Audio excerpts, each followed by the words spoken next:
We are live. As far as I can tell, it looks like we're live and people are already here, which is sometimes normal. Welcome everyone to the, what am I calling this now? Dharma Friends live stream. Actually, it says Ask a Zen Teacher Anything Dharma Friends live stream. I guess that's what it is today. Let's see who's in the chat. Welcome. If you haven't already, if you're on with us, let us know in the chat where you are watching this live stream from. Let's see who we have. Actually, the first one here today was actually before Cesare, which is unusual. And actually, let's see, Helena says, good evening, everyone. By the way, Helena and Cesare, are you still here? That was 30 minutes ago. Let me know if you're still here. So it looks like you posted that chat. Let's see. Good evening, everyone, Helena. And Cesare says, hello, everyone. Exactly at the same time, 11:32 a.m. So that's pretty cool. Hey, by the way, I'm using a different camera. Can you tell? You probably can't even tell. I've noticed the last couple live streams that the audio and video were out of sync. Did anyone notice that? I looked back at the recordings of it. I didn't look on YouTube, actually. I looked at it through StreamYard, I believe. And they were out of sync. Very interesting. And it's a good camera, so I'm not sure what the issue is. So right now I'm using a webcam. Does it look any different to you? It looks a little brighter or something. I'm not sure what. Maybe less defined. But is the audio and video in sync? I think that's important. If you're watching it, some people actually listen to this like as a podcast, I guess, later. Or at least that's what I've been told. Anyways, so Helena's here. Helena, it's good to see you. I guess, okay. Helena's still here. Cesare, are you still here? Or are you sleeping? So Cesare at 11:32 a.m. That's 31 minutes ago. Said, hello, everyone. Irene Nitz was here. I believe she's still here. 11:50 a.m. Hiya. Jason Quinzen said hello. Someday I'm going to meet that person.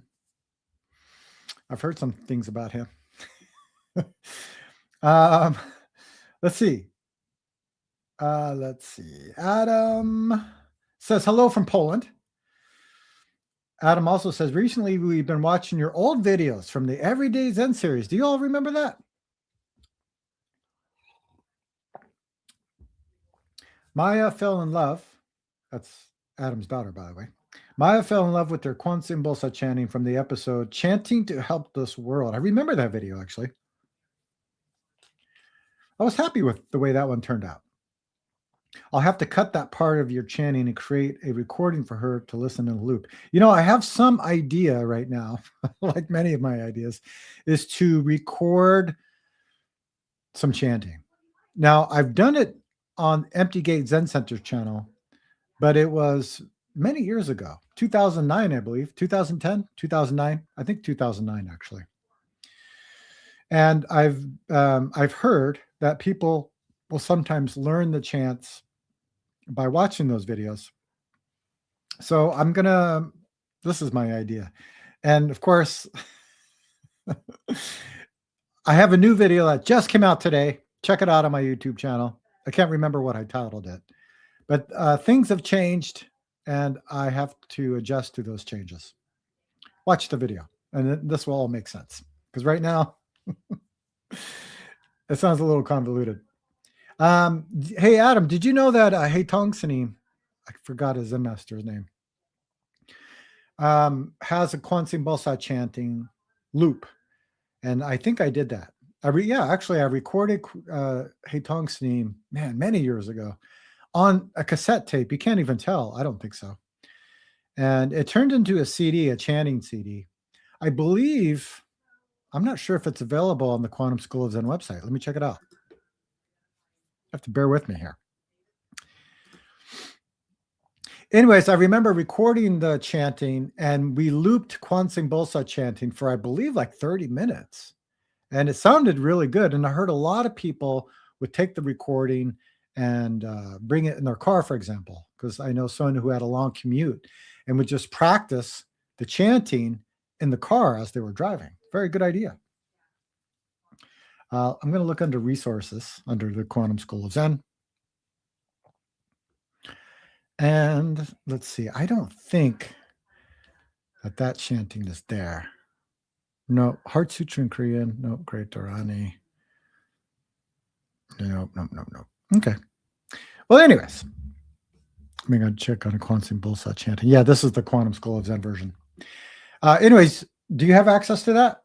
Oh, Adam says, of course, we have his recordings. They're available in playlists on Only Don't Know YouTube channel. So there you go. You know about the loop. And I think he does it better than I do. Anyways, if you're just joining us, welcome to the Dharma Friends live stream.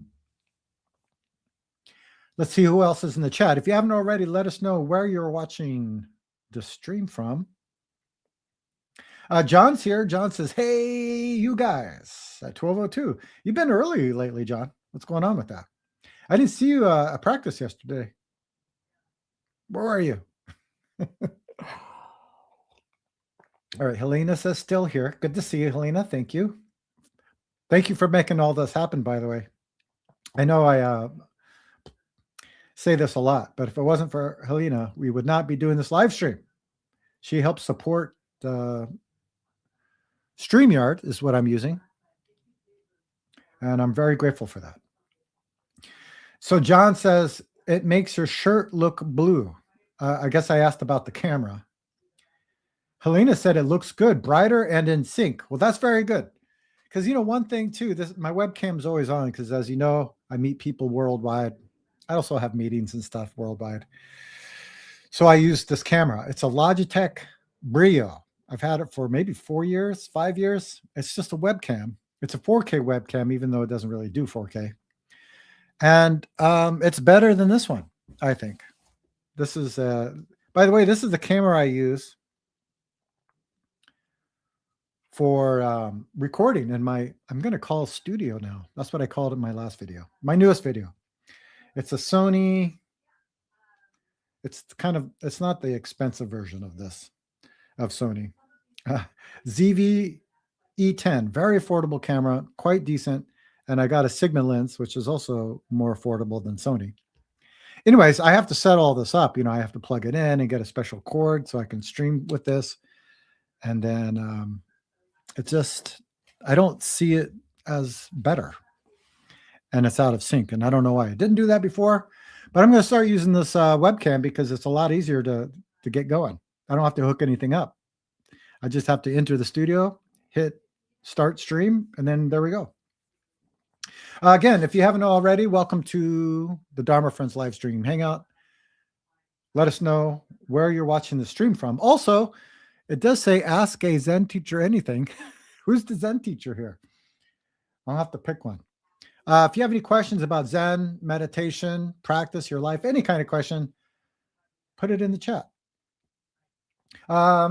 Jeff's here. Hi from Baltimore. Am I pronouncing that right? How do you pronounce Geoff? It is Jeff, right? I might have asked you that already. I like to make sure I try to at least attempt to get the names right. Anyways, Jeff says, hi from Baltimore. Danny's here. Hey, Danny. It's good to see you. Says, greetings. I use your empty gate chants to do my solo practices. So, yeah, the more I hear this, the more I want to redo them. Because also my voice is a little bit different than it was in 2009. I don't think I chant as high. Because, you know, the problem is if at least for my range, if I start too high, how does this go? If I start too high, then if I'm chanting with most women, can't match the key. But if I chant too low, then some males can't chant. You know, if you've practiced at one of our Zen centers, I guarantee you that probably 50% of the time, maybe more, the chanting is just out of key. You know, we don't use instruments like other traditions do, like instruments that provide tone and harmony, right? Like if you're chanting with a harmonium, you can match the key of the harmonium, and then everyone can stay in key together. But when you're chanting without that, we only use the wooden instrument, which is called a moktak. I have one over there. So there's no way to tell what key you're in, and everybody chants in different keys, and it sounds very interesting. Let's just put it that way. All right. So Helena says, love your old videos. They feel like the good old days. Feel like one big happy family. You know, I agree with that. There was something about them that were interesting. And, you know, I will still make these kind of recordings where I go somewhere, go on a hike, and then maybe give a talk. I'm not stopping those videos.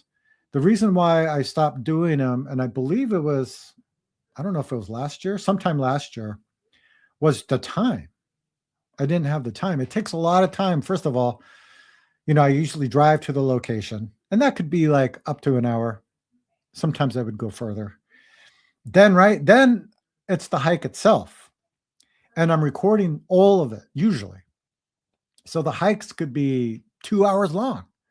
And if I was crazy, they were 3 hours long, right? Then after I'm done recording, I get back and I got to go through all of that footage and decide what I'm going to use in the video.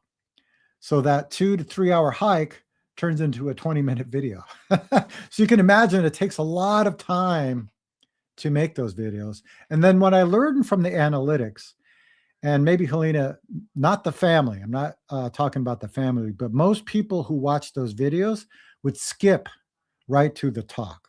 That's what the analytics shown. They would skip it. It's like, why am I doing all of this too, all this work and effort, if people are going to skip right to the talk? Now, I started the question and answer series because that was really important to me, because I get a lot of questions about all kinds of stuff. And so I was making, and it gives me content too, right? So I was doing more of those because I had a backlog, and I still do, of just questions that people have asked me that I want to turn into videos. And if you watch my new video today, check it out. It just came out maybe an hour ago. Even that may change. Who knows? I'm in a place of not knowing and moving with not knowing. Watch the video and it'll make more sense. Maybe we can get into it today if we have time. I do have to leave a little bit early because my daughter gets out of school early today. So I might leave 10 minutes early, something like that. But Helena, I know what you're talking about. The good old days felt like one big happy family. I know what you mean by that. I think, you know, not doing the live streams too, for me, created a little bit of disconnection. You know, I get a lot of comments and emails from people, so I don't feel disconnected from people. But having these live streams definitely makes me feel more connected to community, for sure. So that's why I'm doing it every day. Now, I didn't do one last week because I had a not urgent, but a unplanned visit to Fresno to visit my mom. I had to take care of something for her that she needed. So there you go. And I didn't tell you about, I guess I spent the week in Berkeley. If you follow me on, let's see, Instagram, definitely the Patreon WhatsApp group, I've talked about it. I was in Berkeley last week. I was spending most of my birthday week in Berkeley. Then on my birthday, which was last Thursday, I drove back home, and then my whole family went to visit my mom in Fresno. And I think I stayed there. I think we got back on Saturday. So that's why there wasn't a live stream last week. But I plan on doing live streams every week unless I'm traveling. I will be doing retreats and things like that. I'm going to Buddha's birthday this year at the Providence Zen Center. So maybe I'll do the stream live. That would be cool. Anybody interested in that? I think my son would be interested in that. My son Miles is going to come with me to Providence Zen Center for Buddha's birthday. Looking forward to it. Anyways,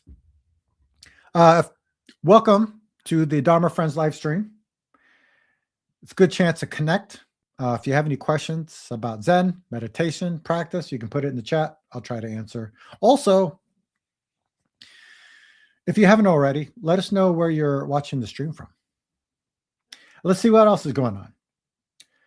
So Keith, hi Jason. I think Haitong Saneem's Zen master name is Ton Wur. It is Ton Wur. I know I'm probably not pronouncing that right. If you're Korean, maybe you can help us. Ton Wur. I just think of him as Haitong Saneem. We were very close Dharma friends.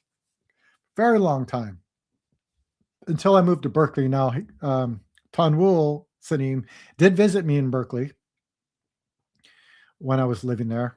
And then he wanted me to be one of his speakers for his transmission. Did anyone see his transmission ceremony? It was quite nice. For me, it was, man, I think it was in the middle of the night. But when he emailed me, I said, I'm going, of course I'll do it. I'll do it no matter what. But I think it was like 11 p.m. or 12 a.m. I can't remember what the time difference was. It was late or early. Jammin Jones is here. Hey, Jammin Jones. Jammin Jones says, hey, everyone.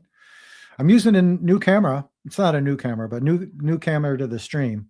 I'm using my webcam because my good camera, for some reason, the audio and video were out of sync. And I wouldn't say I'm a perfectionist, but those kinds of things I just don't tolerate. So I hope this is, from what some of you said, it's maybe better, which is hard to believe. It is a good webcam. Let's see, Jam Jones. John, having the COVID experience, mom as well. I'm sorry to hear that.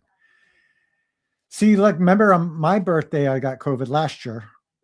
And this year, no one got sick. I was very surprised. We actually did something this year. So Adam says, no, she prefers your version of Kwansung Bosa. Please record your chanting. All right. Enough said. I will do it. And I probably will do the loop one. They're very easy to do. All right. Okay, so Jeff says, that's right. Sounds like Jeff. Okay. So the Geoff is Jeff. I thought so. Anyways, thank you for that. Child of the Trees is here. Hello. Good to see you. Welcome back. Great to see you. Keith says, at Kilche, Tim Callahan pointed out to me that I tend to drop an octave at 2 points in the Heart Sutra in English. Sure enough, the next time we chanted, I felt the drop and fixed it.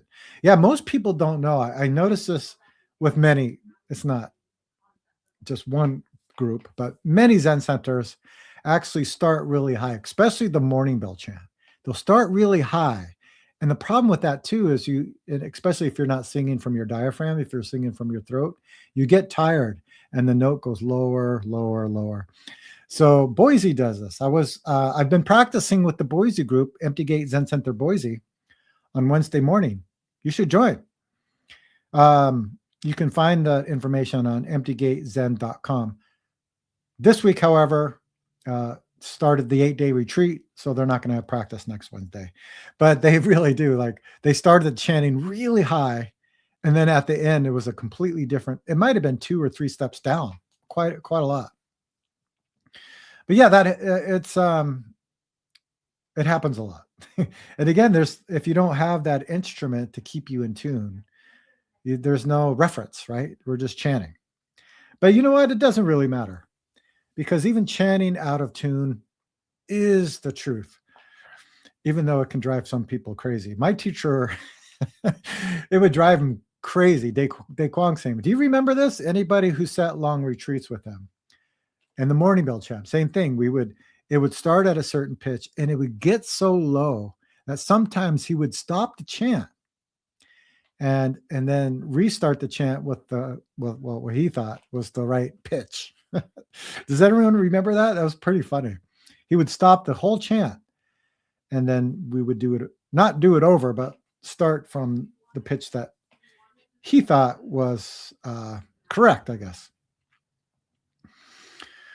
John, let's see. I was wondering how much further you would have to go to hike in a new location. That's interesting. I was just thinking about that too. I did a lot of hikes around my area, and it was kind of running out of places to go to unless I would drive farther. But I will. I'm going to make one. I'm going to make one.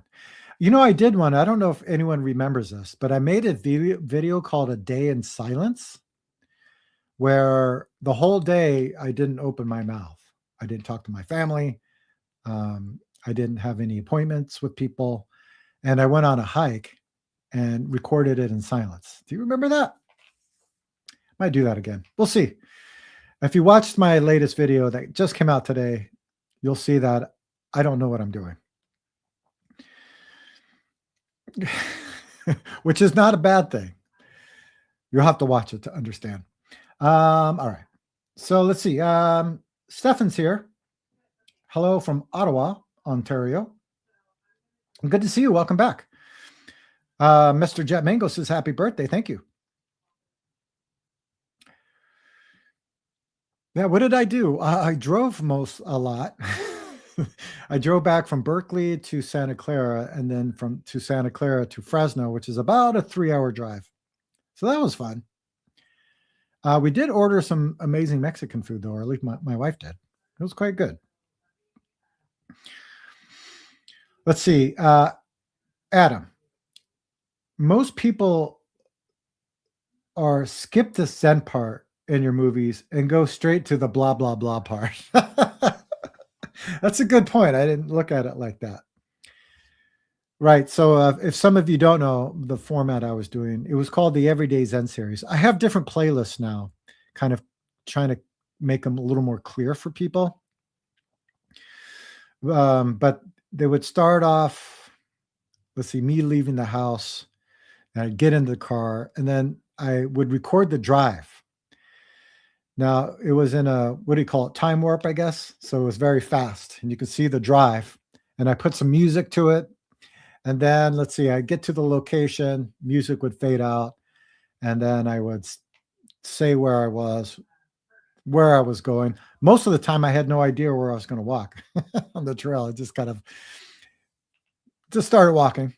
And then, let's see, I would walk. Then that was like 20 minutes long, right? Maybe 10 or 15 minutes. I can't remember. And then at the very end, I would give a talk about a subject or maybe answer somebody's question, something like that. We'll do it.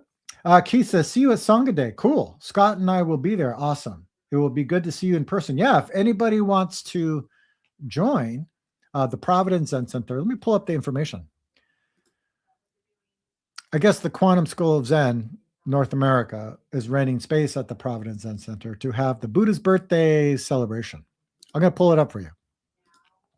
I believe it's on the Americas. And there we go. Buddha's birthday Sangha weekend. Should be fun.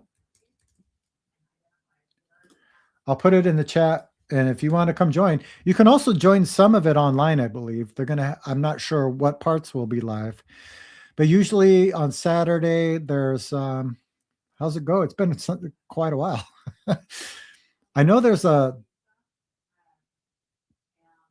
kind of opening talk, and then there's the formal Buddha's birthday talk. Is that right? Then there's like some representatives from different Zen centers sharing things about their Zen center or their area. Am I getting this right, Keith? It's been a while since I've been there. And then there's like a lunch, wonderful lunch provided to everybody. Then usually in the afternoon, there's a precept ceremony. Kind of depends. There might be like an Inca ceremony if there is one. But I believe this year will be a precept ceremony. I haven't even looked at the schedule. Then dinner. Then they have some kind of sing-along thing. Is that right? It's been a while. It's been about 3 years, I think, since I've been to Buddha's birthday. But I think they're having a sing-along, and then later they have some dance thing, which I don't know much about.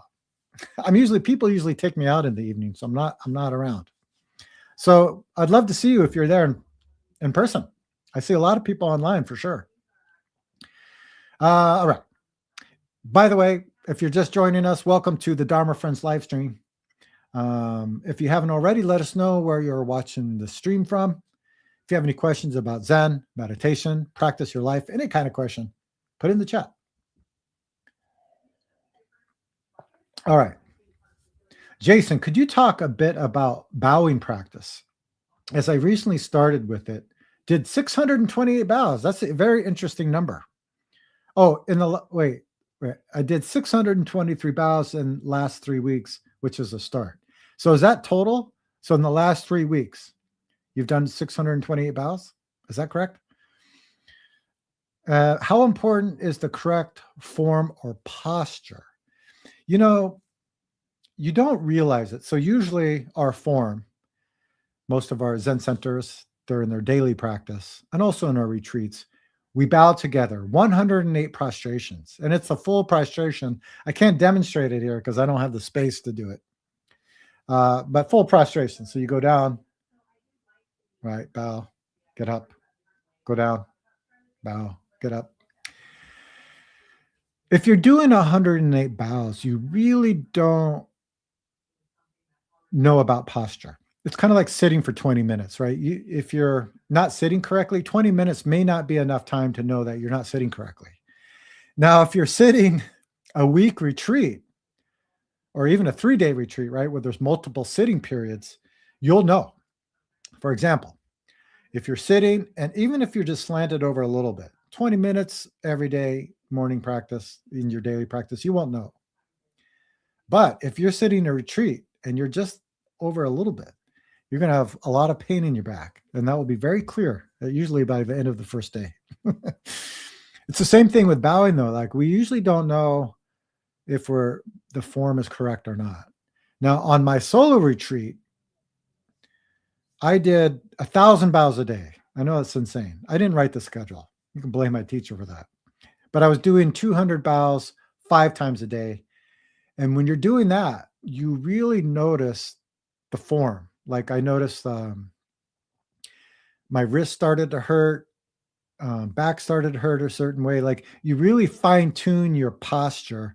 And again, I can't really demonstrate it right now. But, you kind of want to be in the ballpark.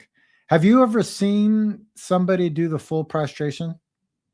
That would be my first question. Let me see if you've answered anything. Okay, it is total. Did it range from 8 to 108 per day last 2.5 weeks? Yeah, I think first of all, you're going about it correctly. I usually have people build up. People don't realize that it uses different muscles in your legs than you would, for example, hiking.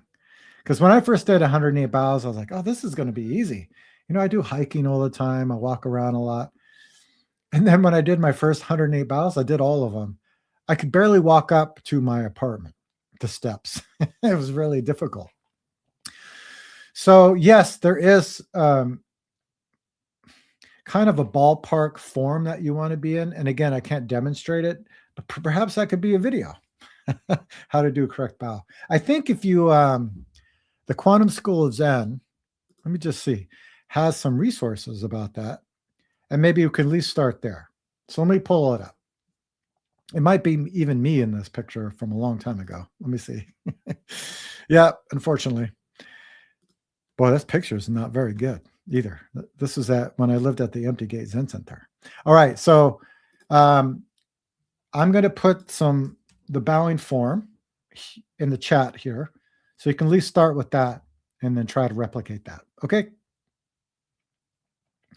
Helena says, "Happy belated birthday, Jason. Hope you have an amazing year." Yeah, that would be nice. My camera's doing something funny.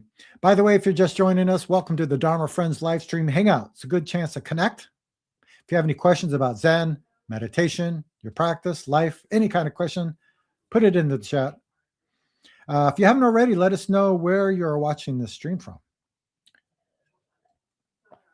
Okay. Mr. Jet Mango, Adam, love that episode, and the chanting part is great. Good. I love chant. It's one of my favorite things to do. I didn't like it when I first started because I didn't know what the purpose of chanting was. I thought it was a little bit strange. But once I understand the meaning of the chanting, then I enjoyed it quite a bit. I still enjoy it. So Jamin Jones, are you familiar with silent illumination method? If so, do you have any thoughts? Nope. I am not familiar with that. But with any kind of practice, I don't think the form is as important as in why are you practicing? And I might get into what I wanted to share with you last time we did a live stream about the different forms of meditation. Let me go through the chat and we'll talk about this and talk about your question. So Adam, Bosa, John, we have flu here. Oh, yeah. All right. John says, thanks, Adam. Okay. Irene says, silent illumination is a Chan training. Okay. It's good to know.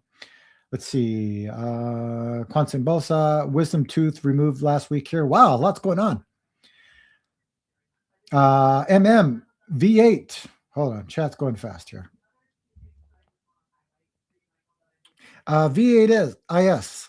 Hey, Jason, are there any new interviews on the Horizon? Sorry. I enjoyed your chat. Oh, with Doug Smith. Okay. So you're talking about, I thought you meant the Koan interviews, which I have with people. If you're referring to me interviewing teachers, I haven't done that. So some of you know, at the beginning of last year, I kind of simplified my YouTube channel. Because the one thing about the interviews is, first of all, you got to arrange them. People have some crazy schedules, so it's kind of hard to line up things. But also, I have to find an easier way to edit these videos, because what ends up happening is I use this live stream platform that I'm using. That allows me to have a guest, and usually we're split. So the situation was, when I record, it records myself and then the person I'm interviewing. So there's two separate recordings. And then I got to make that into like an interview looking situation. So there is a lot of editing work with that. Now, if somebody knows of an easier way, and I haven't researched this, let me know. Or I could use the kind of recording that StreamYard does that has the both of us. But the dynamics is not as interesting. People's attention spans, and I fit in here too, are not very long. We all know that. Some of these interviews, I believe, were like 40, 50 minutes long. And if you just have two people the whole time, it loses people's interest. So if you watched my interviews, like I'll show both of us, and then it'll show, I'll ask a question, and then the person will be by themselves answering, then it has the both of us, or it'll be just me. Like it kind of, I sometimes do this on purpose to keep people engaged in the video. So to answer your question, I don't have any new interviews on the horizon. I would love to do some more. I do have a list of people to ask. And I think a lot of people in this community here today helped me to get that list. So there you have it. But stay tuned, jump on my email list. If you stay connected on the live streams, I'll let you know if that's going to be happening. All right. So Keith, I never had that experience with Dave Quanxing, but definitely with Nancy Hedgepath, really starting to chant over. I didn't know that. I didn't know she did that. I sat with her a lot, but I didn't know she did that too.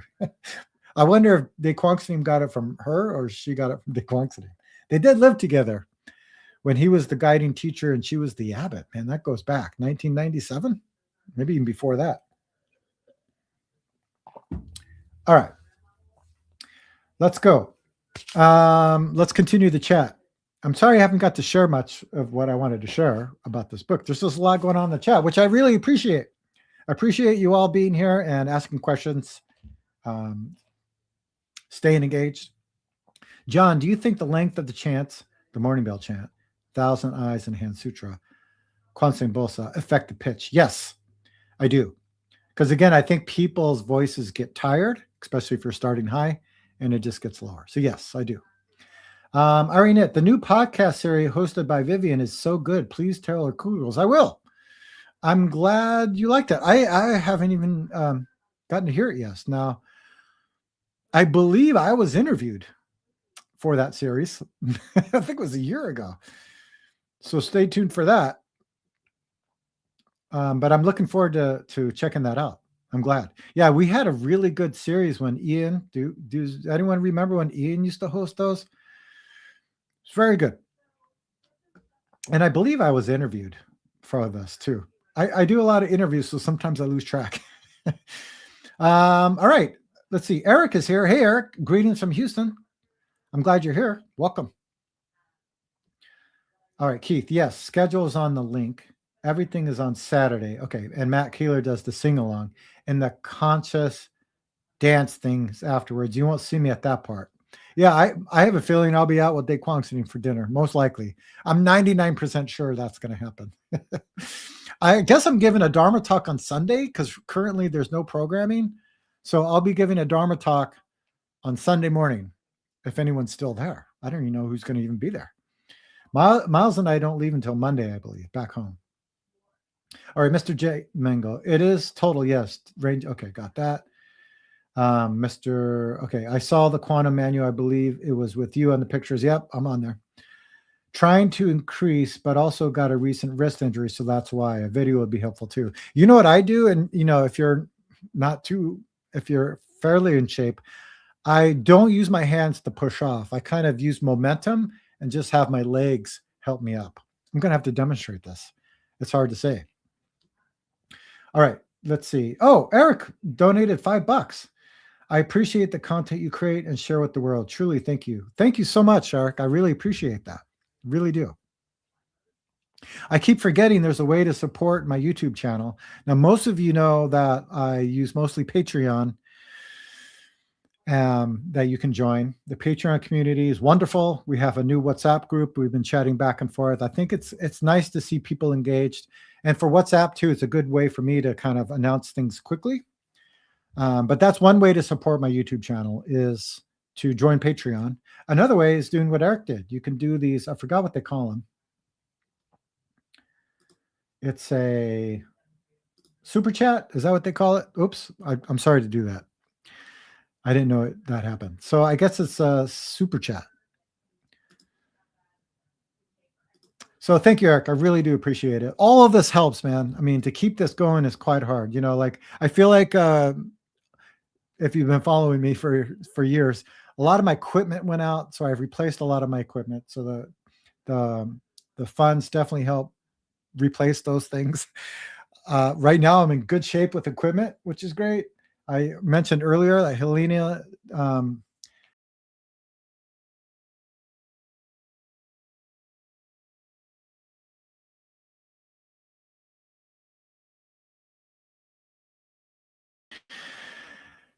I have to get a new mouse. So there you go. New mouse. This keeps happening. All right. So let me get through this chat. I do have to leave a little bit early to pick up my daughter. But anyways, thank you for your support. It's very helpful. It does work. All right, William. Hey, good to see you, William. Seems like it's been a while. Do you find your shift to family life with kids as a good integration after your monastic training? Got my first kid 4 weeks ago and exploring my practice in this new context after some monastic time. Congratulations, by the way. That's going to be your best teacher. So let's see. Was monastic training as a good integration? You know what's funny? So the whole monastic training for me meant not for me. How can I help? So you always hear me say this. What is happening right now? How can I help?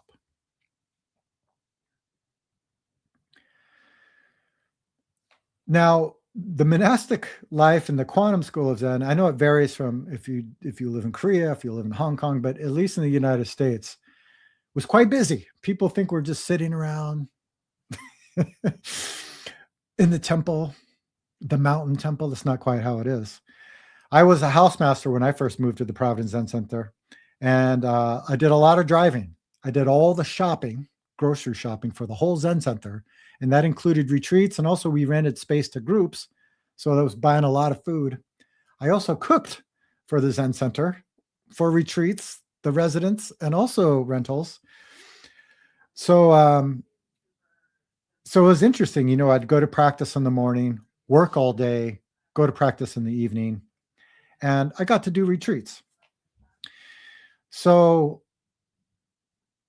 it's a long story, but when I shifted from monastic life, I didn't ever think I was going to have a family, just to let you know. It just appeared somehow. And I realized that I was doing, or my life as a layperson, as a father, was exactly like my life as a monastic in the big sense. There are some small things that were different, of course. But in the big sense, it's like, my wife works the most, or let's say works the most, brings in the most income. Let's just put it that way. I make very little as a teacher. I don't know if you knew that. So I do all the grocery shopping, I do the cooking, I do the driving. I'm like, that's exactly what I was doing when I was a monk at the Providence Zen Center.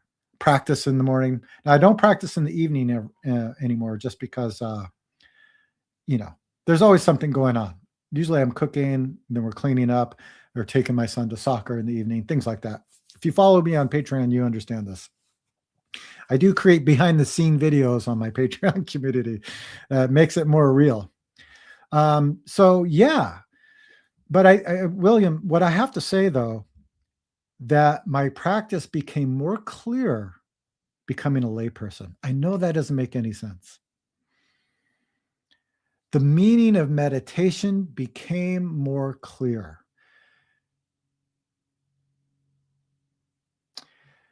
There wasn't a gap between, I hear this all the time, between meditation, so our practice, and everyday life.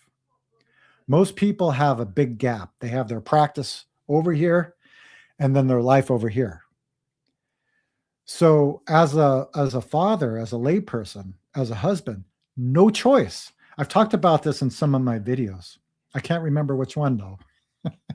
But when my son was first born, I realized about no choice. In fact, the nun told me that Zen means no choice. And I was like, I don't understand what that means. And then the first time my son cried at 3 a.m. in the morning while we're living at the Providence Zen Center, I woke up and I realized, now I understand no choice. You just do it. Something appears, you perceive it and do it. Now, you may not like it or not. I didn't like getting up in the middle of the night, but it made my relationship with practice clear, meaning what is the meaning of practice? Meaning perceiving the moment clearly, not getting caught up in the likes and dislikes and the frustrations, and responding with some help. So yeah, it was very helpful. All right, Ari says, congratulations. Ari Knit says, I know it's not universal, Jason, but long form video is something I watch quite a bit. I do other things while it's on. That's good to know. I just created a new video, and it's going to explain why it's almost March and I only have 2 videos this year. What happened? Watch my new video and check it out. I hope it helps. But I'm glad to hear that. I love long form videos. I'm still putting shorts on just for those people who need a good punch. So I'm continue doing that. Let's see, Keith, Ian did such a great job with those sit, bow, breathe. Yeah, that was a wonderful podcast. He's quite amazing. He also has that podcaster voice. All right, I got to get through this chat because I have to leave early. My son, my daughter needs to be picked up. She's getting out of school early. I don't know why. Let's see, John, Vivian interviewed you for her podcast. You have to do a new one. Oh, okay. Do a new one for the new series. Okay. I think I was asked to do it and I said yes, but maybe we didn't do it. Thank you, John. John is the one who remembers everything for me. Bart. Hey, Bart, welcome. How much of a disappointment was the whole enlightenment thing for you? It's very disappointing, right? Because once you say enlightenment, it's an idea. Enlightenment is before thinking. So how can there be a disappointment or non-disappointment before thinking? That's an interesting kongan. Cesare, I love that you said, I changed my equipment and then like, yeah, I just realized I have this mouse. I'm going to see if I can pick it up without destroying it. I guess it's an Apple mouse. Man, one little swipe, and maybe it's just a setting. And I go to a previous screen, like the whole thing just disappears. All right. Mr. Jet Mangle's laughing. Let's see. Mar Marve, is that right? Am I saying that right? Welcome to the live stream. I think it's the first time you hear. Every breath is a meditation. Yeah. What isn't? My teacher used to ask me as a koan, what isn't Zen? We make it a thing, and that creates a disconnection from this moment. Take away the idea, then our mind is this moment. We call that meditation. We call that Zen. There's many different names you can call it. And I'm sorry I'm not getting back into this. What was that called? That practice in late, I forgot. Let me just get through the chat and see if I have time to get back in here. Okay. Mr. Jet Mango, the shorts are great, especially the music background and editing. I'm spreading them to my friends. Hopefully something sticks to their minds. Yeah, I think the shorts are a good way to kind of introduce people to Zen practice. I try to make it palatable anyways, like not making it esoteric for one thing, because Zen can be that way, or at least some people can express it that way. It's like we talk about Zen in everyday life. What does that mean? And how do we practice that? I think that's really important. So I'm glad you're enjoying those. The music just happened to be, that wasn't that happened to be from a long form video that I made that was about Zen Master Sung Song's teaching.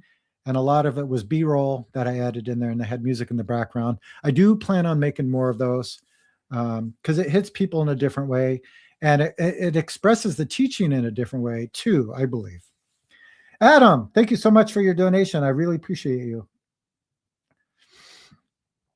All of that helps. All right, let me see if I can answer this other question before I leave. All right, who was it? I'm getting there.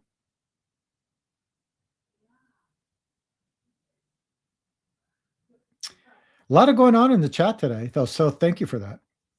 All right, yeah, Jem and Jones, the silent illumination method. So I said there's many different kinds of meditation practice, and I don't think the technique is as important as why do you do it? So I'm not sure if I have time to get into this. So in this book, the Compass of Zen, if you practice with me on Thursday mornings, we were looking at the different types of meditation. He talked about outer path meditation, common people's meditation, Hinayana meditation, Mahayana, and Zen. He called outer path meditation like religions that have some kind of meditation aspect of it. So he mentioned Sufi and yoga meditation, divine light, all those different kinds. But he talked about how that the goal of this practice is creating, this is his words, creating a good state of mind or feeling, right? So we're wanting a certain experience out of this meditation. And if you go to common people's meditation, this is like people who do karate, meditation to improve their karate or to improve their golf swing. Many companies, or at least where I live, are using mindfulness so their employees will be more productive and efficient, right? So I wouldn't even break it down. So that's what I'm talking about here. There's, I want something practicing, and there's, how can I help practicing? Does that make sense? The Buddha made it very clear, if we're expecting something or grasping after something, the natural result will be dissatisfaction. I say this all the time, right? You don't get what you want, you're dissatisfied. You get what you want, but you can't keep it, so you're dissatisfied. You get what you want, but you want more, or you want it to be different.